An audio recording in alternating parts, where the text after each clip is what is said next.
Olá, bom dia, boa tarde, né? Sejam bem-vindos.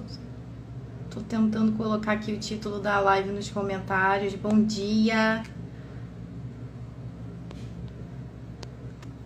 como vocês estão? Vai me colocando aí de onde vocês são, qual o estado.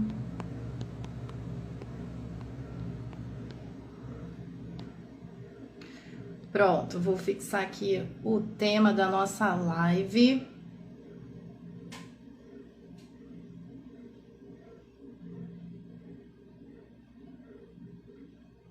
São Paulo, capital. Ai, gente, adoro inventar em São Paulo. Eu acho tão mais fácil, tão mais simples.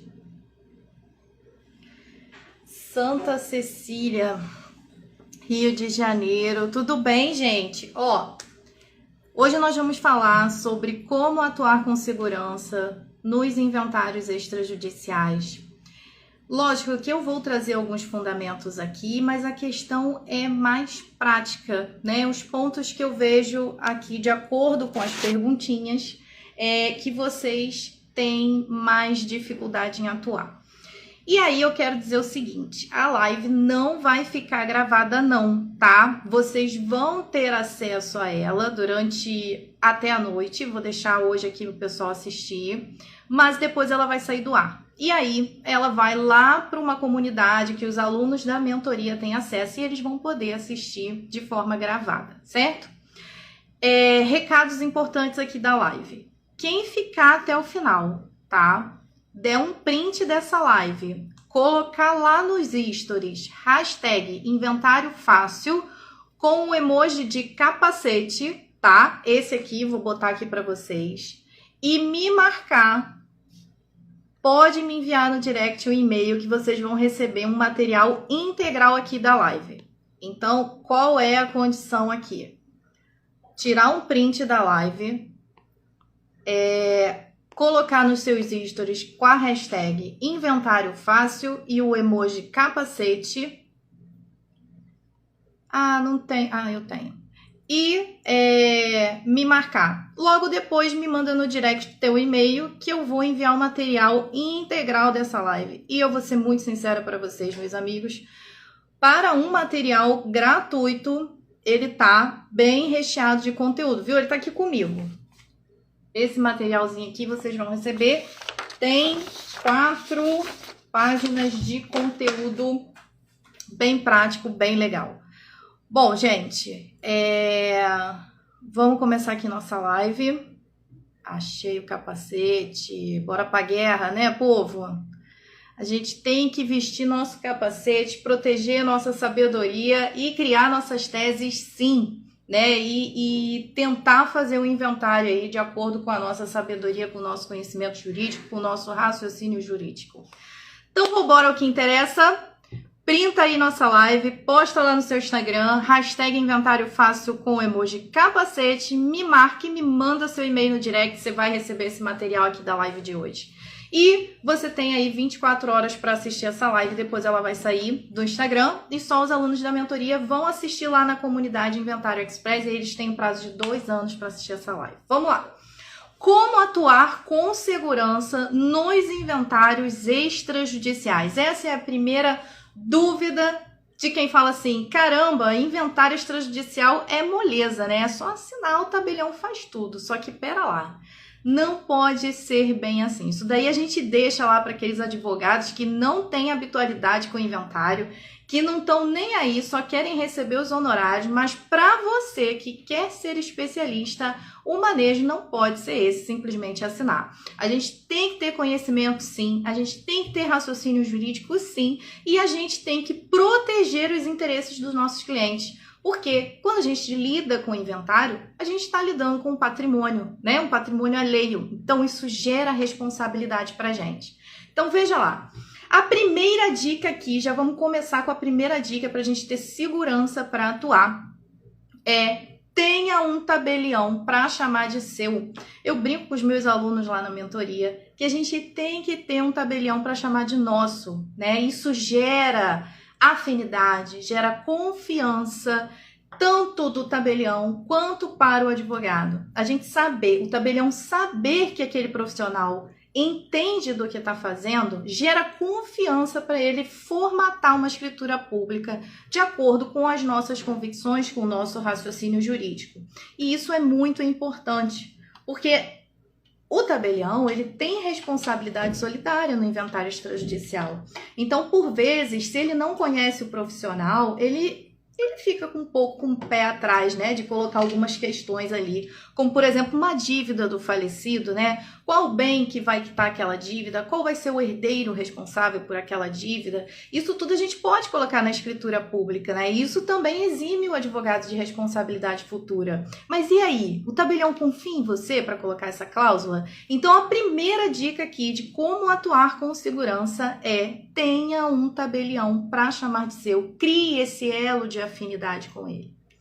Bom, e aí a gente começa aqui. Você chegou hoje aqui na live, você não sabe nada de inventário extrajudicial, mas você é doido para advogar com inventário. Por onde eu devo começar, Priscila? Onde que está o fundamento do inventário extrajudicial para eu ir lá, dar uma lida e fazer um inventário legal? Então, lá no artigo 610 do CPC, tem a previsão do inventário extrajudicial. E o artigo 610 do CPC, ele vai trazer assim pra gente: havendo testamento ou interessado incapaz, proceder-se ao inventário judicial, ou seja, contrário senso, não tendo incapaz e todas as partes sendo maiores, a gente pode ingressar com o inventário extrajudicial e a partilha. Claro, tem que ser amigável, não pode haver um litígio, porque senão quem vai definir aquela questão ali, já que o tabelião ele não tem ali aquela competência de dirimir conflitos.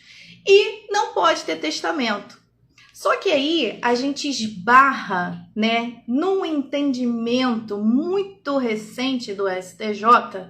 O RESP está no material, se você cumprir aí todas as questõezinhas para receber o material. É o RESP 1.808.767 de São Paulo, em que o STJ entendeu que o testamento por si só, ele não vai impedir que o advogado encaminhe-se até um tabelionato de notas para que lavre aquele inventário nas vias extrajudiciais. Mas não basta que você tenha esse fundamento. Né? Vamos para a prática agora, vamos botar nosso capacete e encarar aí a nossa guerra diária. Como que eu vou fazer isso? Como que eu vou chegar para o tabelião e dizer assim: olha, seu tabelião, tenho testamento, mas eu vou lavrar um inventário aqui, né? O que você deve fazer, o que deve te gerar segurança para você passar a informação para o seu cliente e agir, certo? Quando o herdeiro chega para você e fala assim: doutora, eu tenho um testamento, mas eu quero fazer um inventário extrajudicial, isso é possível? Você vai dizer assim: é possível. Só que não venha com a concepção de que você tendo um testamento e querer realizar um inventário extrajudicial vai ser rápido. Porque o cliente já chega aqui PhD em inventário, né? Ele chega PhD falando é rápido, é prático, é fácil, é barato, é uma assinatura e vai aí. Só que não é, gente. A gente sabe que a gente tem que tirar as certidões, isso leva um tempo. Quando tem o testamento, e aí vamos para a nossa questão prática aqui para gerar nossa confiança. Você precisa fazer uma ação, você precisa da chancela do judiciário, você precisa socorrer as vias judiciárias e você vai fazer isso através de uma jurisdição voluntária. Isso porque, quando existe o testamento, você tem que ingressar com uma ação de registro, abertura e cumprimento do testamento. Registro, quando a gente está falando de um testamento particular. Cumprimento, quando a gente está falando de um testamento público. E abertura, quando a gente está falando do testamento cerrado, que é aquele místico, né, secreto, que o tabelião tem toda lá aquela coisa, né, de costurar aquele testamento, enfim, ninguém sabe o que está ali, só o autor da herança. Então, assim, quando a gente tem que se socorrer a essa ação, e pretende ingressar com o inventário extrajudicial, não basta apenas a ação. A gente tem que formular um pedido ao magistrado, e é isso que o acórdão do STJ vem afirmando. A gente deve formular um pedido ao magistrado, dizendo que ele deu cumprimento desse testamento e que ele se proceda o inventário nas vias extrajudiciais. E aí, com esta sentença, você chega ao tabelião com o testamento, com a sentença, e diz assim: olha, existe testamento, mas já foi feita a ação própria de registro, abertura e cumprimento, dependendo do caso do testamento, e o magistrado deferiu o cumprimento desse testamento no inventário extrajudicial. Isso por quê? Essa ação, e aí só de curiosidade aqui eu vou trazer para vocês, essa ação, ela não serve para que a vontade do testador seja cumprida. Essa ação, ela serve para examinar os requisitos formais extrínsecos do testamento. O juiz vai analisar a assinatura, se houve testemunha, no caso do testamento cerrado, se ele foi violado, né? Se preencheu todos os requisitos para formalidade daquele testamento. O juiz não vai examinar, por exemplo, se ali tem uma cláusula de nulidade, né? Se o testador, quando da confecção do seu testamento, era incapaz ou não. Isso daí a gente remete para umas vias, para a via ordinária, né? Para ação própria para a gente discutir isso, que seria uma ação de nulidade. E também não vai ser no inventário, se for o caso de judicial, porque o artigo 612 do CPC, ele remete essas ações que não têm o cunho de discutir nenhuma matéria sucessória para as vias ordinárias. Então, esse é o nosso cenário. Temos a vontade de lavrar um inventário extrajudicial, partes maiores, capazes, partilha consensual, amigável, mas tem um testamento. Eu vou ser impedido? Não. Eu vou me socorrer ao judiciário através da jurisdição voluntária para fazer abertura, registro e cumprimento daquele testamento. Vou formular o pedido nessa ação para que o inventário se proceda nas vias extrajudiciais. E vou lá no tabelionato de notas e vou dizer: existe o testamento, está aqui, tem uma sentença que permite que o inventário seja lavrado aqui. E aí você consegue cumprir a vontade do testador naquela escritura pública de inventário, certo? Pessoal, vocês estão me ouvindo bem? Estão entendendo direitinho? Estou muito acelerada? Posso continuar aqui? Uma outra dica, vão escrevendo aí, uma outra dica que eu quero deixar aqui para vocês, quando a gente tem um testamento e, ao mesmo tempo, a intenção do inventário extrajudicial, é que quando a gente tem que se socorrer ao judiciário, e aí a gente tem que entender que o nosso judiciário ele tem um panorama moroso, a quantidade de demandas é muito grande, isso vai levar um tempo. E aí você vai perguntar assim: Priscila, como que eu faço para não incidir a multa do imposto de transmissão causa-morte a esse inventário? Já que eu vou depender de uma decisão judicial para voltar no tabelião e dizer assim: vamos lavrar o inventário. Pode ser que eu perca aí meus 60 dias, né? Como que eu vou evitar essa multa? Como que eu vou dizer para o meu cliente: olha, é possível fazer o extrajudicial, mas a gente vai demorar e pode ser que incida multa? Não, você não vai fazer isso. O que aconteceu é que no ano passado, a resolução 35 de 2007 do CNJ, que é uma resolução que regulamenta esse trâmite nos cartórios, ela foi alterada. Foi acrescido ao seu artigo 11º o seguinte parágrafo, e eu peço licença aqui para ler para vocês. No artigo 11º, tá? Ele diz assim: é obrigatória a nomeação de interessado na escritura pública de inventário e partilha para representar o espólio com poderes de inventariante, no cumprimento de obrigações ativas ou passivas, pendentes, sem necessidade de seguir a ordem prevista no artigo 617. Guarda essa informação que a gente vai tratar daqui a pouco. E lá no parágrafo 3º ele diz assim: a nomeação de inventariante será considerada o quê? O termo inicial do procedimento de inventário extrajudicial. Olha aí, segura a informação. E aí, você tá com aquela dúvida, meu Deus, eu vou ter que me socorrer ao judiciário, que é moroso, mas eu tenho um prazo por não pagamento do imposto de transmissão causa-morte.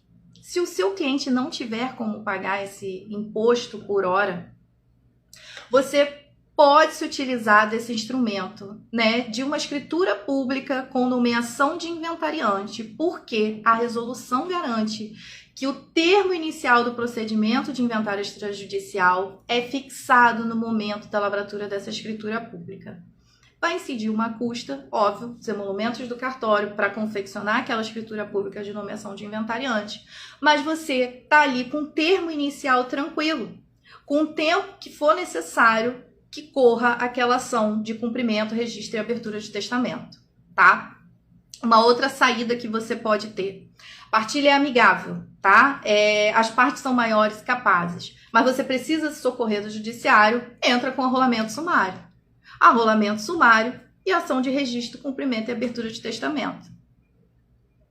E aí você tem lá a sua data da distribuição, que é o termo inicial para contagem, aí se teve cobrança de multa ou não do imposto de transmissão causa-morte. E depois, se for o caso, mas saiu lá a ação do testamento, mas o judiciário demora demais, os clientes querem ir para o extrajudicial, não cometam um erro, tá? Você ingressou no judicial e aí você quer sair para o extrajudicial. O que eu sugiro a vocês? Recolha o imposto de transmissão no processo. No processo. Porque na lei do imposto de transmissão causa-morte, não diz que haverá isenção de multa caso você tenha aberto um processo judicial anteriormente à lavratura da escritura pública. Então, se você for fazer esse manejo de sair do judicial e ir para o extrajudicial, recolha o imposto de transmissão no processo. E depois você leva essas guias lá para o tabelião, certo? Ficou aí? Já dei aí umas 3 dicas práticas para vocês, né? Vamos dar continuidade aqui. Quando a gente examina a propositura aí, quando a gente examina a possibilidade de lavrar o inventário extrajudicial do patrimônio do falecido, a gente tem que examinar os requisitos, né? Que são o quê? Partilha amigável, partes maiores e capazes e não haver o testamento, mas a gente já viu que isso daí dá pra gente quebrar e como que a gente vai quebrar esse fundamento, certo? Então vamos agora examinar essa questão da partilha amigável. E aqui eu já começo com uma questão.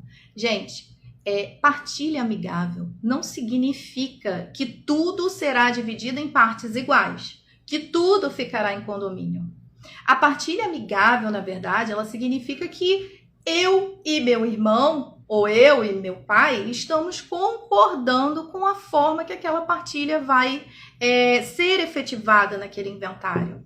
Se eu fico com a casa e meu irmão fica com o saldo bancário, isso não significa que a partilha não está sendo igual. A partilha está sendo concorde, certo? Os dois ali estão concordando com aquela forma de partilhar.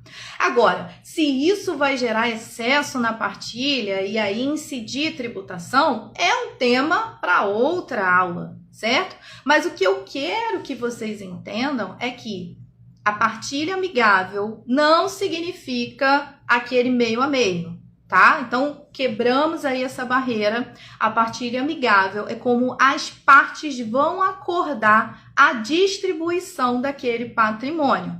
Se vai gerar excesso, é tema para uma próxima live. E aí, você vai me dizer assim, Priscila, meus clientes chegaram aqui com 3 bens imóveis, tá? Vamos para análise de um caso prático. Tem uma casa de praia, tem 2 casas na cidade, tá? Só que são 2 irmãos, patrimônio 3 bens imóveis, e aí um deles, o herdeiro X, vamos intitularizar assim, está convencido que ele é o dono da casa de praia. e não quer levar a casa de praia ao inventário. Aí você vai perguntar assim, tudo bem, com relação aos outros 2 bens imóveis? Não, com relação aos outros 2 bens imóveis, a gente já acertou que ficará em condomínio. Aí tudo bem. Você analisa o quê? Nós temos um impasse com relação a um único bem. Qual é o motivo desse impasse? O motivo desse impasse é porque esse herdeiro X acredita que aquela casa de praia não pertencia ao falecido, pertencia a ele mesmo. Então, ele acha que não deve partilhar com ninguém, porque a casa é dele, né? Então, esse é o nosso impasse. Um bem imóvel. Temos a partilha concorde com os outros 2 bens imóveis. O que você deve fazer?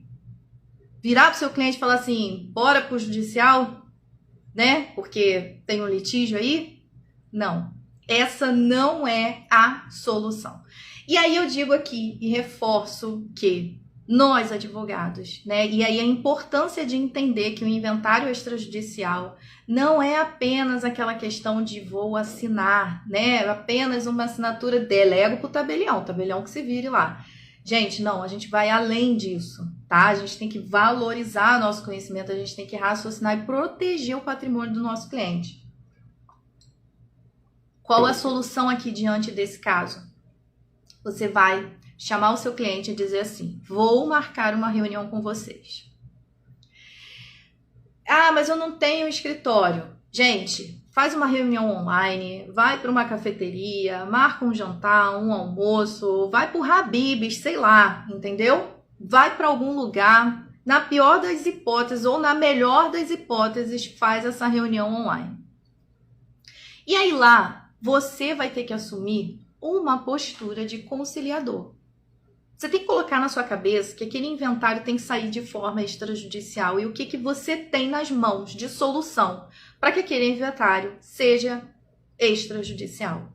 E aí a dica de ouro que eu dou aqui para vocês hoje é que você pode dizer assim, olha, nós temos um impasse aqui, né, com relação ao bem que é a casa de praia, em que o herdeiro X tem convicção de que ele é o proprietário, de que o pai nunca foi proprietário, né? E aí não há concordância nessa partilha, tá? O que o advogado pode sugerir para aquele cliente? Vamos pegar esse bem que é litigioso, porque até então ninguém está entendendo ali o que vai acontecer, ninguém está concordando ali com aquela partilha. Vamos pegar esse bem e vamos tornar ele litigioso.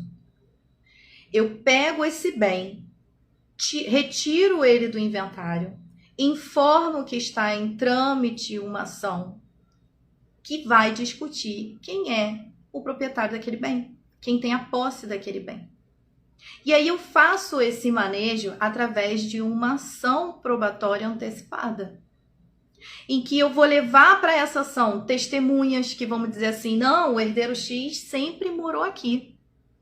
Para essa ação eu vou levar os comprovantes de que o herdeiro X pagava todas as despesas daquela casa, de que o herdeiro X realizou benfeitorias, né? As fotos de que o pai falecido não convivia naquela casa, as testemunhas que vão comprovar isso. E aí, se lá no final dessa ação probatória for configurado que realmente aquela casa era do falecido, aí você traz ela de volta e faz uma sobrepartilha. Mas eu quero que você entenda que com esse procedimento, com esse manejo dentro do inventário, você destrava o inventário, porque você tira o litígio dele e resolve em outra ação. E você economiza para o seu cliente. Por quê? Você não vai recolher o ITCMD com base numa propriedade que depois pode ser configurada de outra pessoa. Então veja que estratégia, raciocínio jurídico, né, conhecimento verticalizado ali daquela matéria é que vão formar um especialista. Eu acredito que Extrajudicial é maravilhoso. É sim, Rita. E cada vez mais o sistema vem desjudicializando os inventários, né? Hoje em dia a gente vai ver aqui que um dos impeditivos principais de se lavrar um inventário extrajudicial eram os herdeiros não terem orçamento financeiro para pagamento dos impostos e dos emolumentos. E hoje em dia a gente consegue resolver isso, né? E eu vou trazer aqui essa dica para vocês. Então, voltando, pessoal. Vou começar aqui o pad, tá? Vamos começar o pad, porque essa live aqui tem muito conteúdo e eu vou pedir a ajuda de vocês também. Tá curtindo a live? Quer receber o material dessa live no final? Tira um print aqui da nossa live. Coloca lá no seu history, hashtag inventário fácil com o emoji capacete. Tava aqui nos comentários. Tá por aí nos comentários. E me marca. Logo em seguida, manda lá no meu direct o seu e-mail que você vai receber o material da nossa live. Tá muito recheado de conteúdo para um material gratuito, viu? Vou ser muito sincera. E aí vocês entenderam essa questão aí da partilha, né? Quando não há o consenso, quando o herdeiro diz assim, não, essa casa aqui não era de papai, essa casa aqui, ó, é minha, portanto ninguém vai meter a mão aqui, não é quinhão de ninguém. E aí você chama todo mundo, vamos conversar, vamos conciliar, vamos chegar a um denominador comum. Retira aquele bem do inventário, torna ele litigioso, artigo 669, inciso 3 do CPC, permite a sobrepartilha desse bem. Tá? Não vai haver sonegados e você tem que deixar isso muito bem claro antes de lavrar o inventário, certo? Partindo aqui para um outro aspecto prático que gera aí um impeditivo de se fazer um inventário extrajudicial e que hoje em dia isso tá até bem controlado, tá? O que eu via antigamente que eu acabava manejando o inventário para o judicial? Muitas das vezes as partes eram maiores e capazes, a partilha era amigável, mas os herdeiros não tinham condições financeiras de arcar com o imposto, nem com os emolumentos do cartório, né? E aí, por essa ausência financeira, eu acabava levando o inventário para o judicial, porque lá no judicial a gente pode pedir uma gratuidade de justiça, o imposto se recolhe no final, e agora depender, né, gente, do arrolamento sumário e do comum, a gente nem precisa demonstrar esse TCMD aí no processo, né? Então, assim, no judicial a gente tinha essa possibilidade de conseguir uma gratuidade de justiça ou as custas serem definidas ao final, e você não tinha que prover aquele aporte financeiro no início do inventário. E no extrajudicial isso não era possível, porque para lavrar a escritura você tem que estar com as guias do imposto pagas, elas constam na escritura pública, e você, logo depois que você assina, a primeira coisa que o tabelião pergunta é como você vai pagar, né? Então, assim, você tinha que ter esse aporte financeiro já no início. Você tem que ter, esse cenário não mudou. O que mudou foi a forma que você pode conseguir esse valor. Por quê? A resolução 35 de 2007 do CNJ, que é a resolução que regulamenta aí esse trâmite de partilhas, né, dentro dos tabelionatos, ela foi alterada no ano passado pela resolução 452. Eu acho que eu não estou falando besteira. É a resolução 452. E essa resolução é ela mesma, 452 de 2022. Ela regulamentou o artigo 11º, que a gente já teve a oportunidade de ler ele aqui na live. Ela cresceu o parágrafo 2º, né? E aí eu vou ler aqui para vocês para a gente entender em qual cenário que a gente está navegando agora. Ele diz assim: o inventariante nomeado poderá representar o espólio na busca de informações bancárias e fiscais necessárias à conclusão de negócios essenciais para a realização do inventário e no levantamento de quantias para pagamento dos impostos devidos e dos emolumentos do inventário. E aí, você vai me perguntar assim: basta eu chegar no banco e dizer que sou um inventariante? Não. Você vai ter que se socorrer ao tabelionato para dizer assim: olha, precisamos fazer uma escritura pública de nomeação de inventariante. Quem será o inventariante? O inventariante no inventário extrajudicial, ele não segue aquela ordem de preferência lá do artigo 617 do CPC. Aqui no inventário extrajudicial, o inventariante pode ser qualquer pessoa que o meeiro ou um dos herdeiros tenha confiança de nomear como inventariante, tá? Então, assim, cuidado na figura de advogado quando você falar isso para a pessoa, né? Porque tem que ser uma pessoa de muita confiança, né? Para manejar ali o patrimônio, verificar quantias depositadas em banco, até mesmo fazer o saque desses valores. Então, assim, quando você fala, ó, pode ser um terceiro, né? Não precisa ser um herdeiro, não precisa ser a viúva ou o viúvo, né? Nomeie uma pessoa de sua extrema confiança, tá? Porque ela vai ficar responsável pelo inventário ali até o final. Então,